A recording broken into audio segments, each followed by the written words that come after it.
DS ज्ञानम channel पर आज हम एक कहानी पढ़ेंगे जिसका शीर्षक है सच्चा हीरा।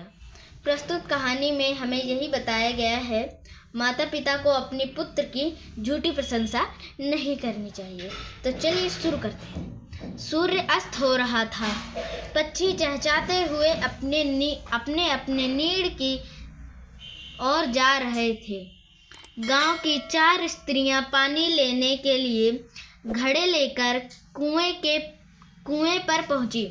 पानी भरकर वे कुएं की पक्की जगह पर बैठ गईं और आपस में इधर उधर की बातें करने लगीं। बातचीत करते करते बात बेटों पर जा पहुंची। उनमें से सबसे अधिक उम्र की स्त्री ने अपने बेटे के बारे में बताना शुरू किया।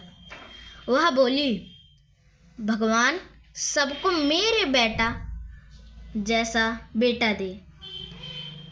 मेरा बेटा लाखों में एक है। उसका कंठ बहुत मधुर है। वह बहुत अच्छा गाता है। उसके गीत को सुनकर कोयल और मैना भी चुप हो जाती हैं।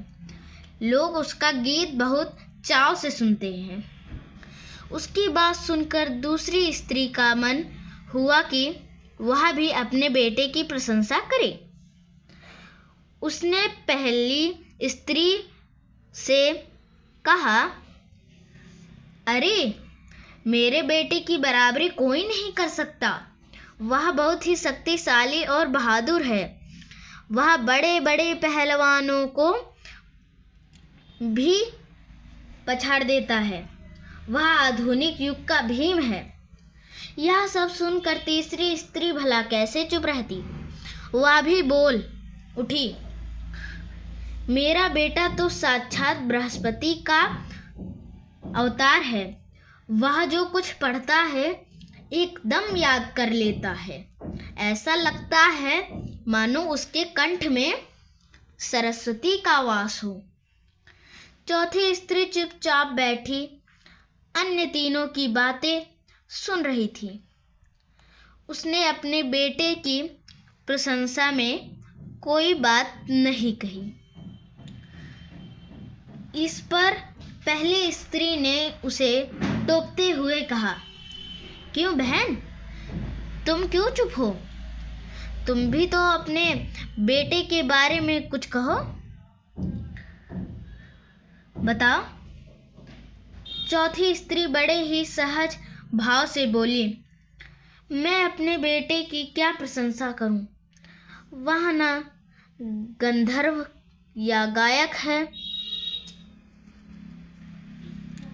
न भीम सा बलवान और न ही बृहस्पति का बुद्धिमान। कुछ समय बाद जब वे घड़े सिर पर रखकर लौट रही थीं, तो उन्हें किसी का मधुर स्वर सुनाई दिया। गीत सुनकर पहली स्त्री बोली, अरे सुनो, मेरा हीरा गा रहा है। तुम लोगों ने सुना उसका कंठ कितना मधुर है। वह लड़का गीत गाता हुआ उनके सामने से निकल गया। उसने अपनी माँ की ओर कोई ध्यान नहीं दिया। इतने में दूसरी स्त्री का बेटा भी उधर आता दिखाई दिया। वह उसे देखकर गर्व से बोली, देखो, वह मेरा लाडला बेटा आ रहा है। वह यह कह ही रही थी कि उसका बेटा भी उसकी ओर ध्यान दिए बिना ही निकल गया। वे कुछ और आगे बढ़ी तो एकाएक तीसरी स्त्री का बेटा भी संस्कृत के श्लोकों का पाठ करता हुआ उधर से निकला। उसके उच्चारण से ऐसा लग रहा था मानो उसके कंठ में साक्षात सरस्वती विराजमान हो। तीसरी स्त्री ने गदगद स्वर में कहा, देखो, यह है मेरी गोद का हीरा। इसे कौन बृहस्पति का अवतार नहीं कहेगा। लेकिन उसका बेटा भी अपनी माँ की ओर देखे बिना आगे बढ़ गया। वे अभी थोड़ी ही दूर गए था कि अचानक चौथी स्त्री का बेटा भी उधर से आ निकला।